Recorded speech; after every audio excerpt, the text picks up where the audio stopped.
Hey, I'm Gerard Way, and this is the story behind No Shows. First initial idea for No Shows came, it was in the studio. A lot of the songs off Hesitant Alien were written kind of at the moment. A lot of them literally started with hearing a sound or something that was inspiring, grabbing a guitar, playing and singing into a live mic, usually, and then just developing from there, building and building and building. And No Shows was sitting there, I can't remember what we were talking about exactly, but we were talking about growing up kind of in a music scene and going to punk clubs and this sense of not quite fitting in even to those. And I wanted to write this very romantic song that was about not fitting in at the same time. And I knew I wanted it to have this kind of no-wave, kind of post-punk thing happening. I knew I wanted the beat to be something you could really move to and kind of dance to. And literally just kind of started with hearing the notes and then putting them down. Lyrics were written right then, sung in the control room into the mic in the first take, and that's the song. Well, we did some additional tracking on it over time, but to me, the song was finished in 2 days.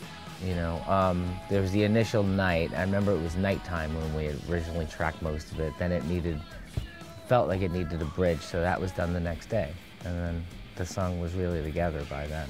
A lot of the techniques that went into Hesitant Alien and No Shows, a lot of it, nothing was really overthought. It was grabbing bits of equipment and plugging them in really quick and see if they work and see if that was the sound that you got.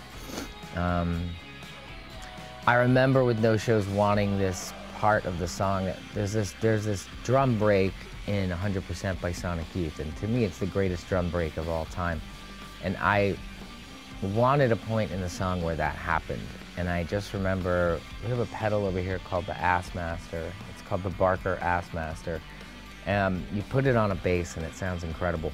And to get that bass sound in the middle of that song, I remember having to use that and playing it and thinking about that part in the Sonic Youth song. But a lot of it was just simply grabbing stuff, plugging it in. It always involved a fuzz pedal. Every single song on this record involved a fuzz pedal in some capacity. I knew instantly that it was the most special song on the record. I knew that it was, and sometimes the most special song on a record is one that completely changes the landscape of the whole album, completely opens up a whole new world for you to explore. Those songs usually end up being singles for some reason. And I think it also summed up a lot of what the record was about. My Chemical Romance fans would probably link it maybe to a song like Kids From Yesterday, which is, something I had a very heavy hand in writing and came at the end of, it was one of the last songs I think we recorded. So I felt like that was the direction I was moving in anyway, so maybe they could link it to that one, which I feel Kids From Yesterday being the most different of all My Chemical Romance songs, probably really, really different. And that was a song I always felt should have been a single. This song felt like it shared some kind of energy with that. I don't quite know what they'll make of it. I don't know what they'll make of the whole experience,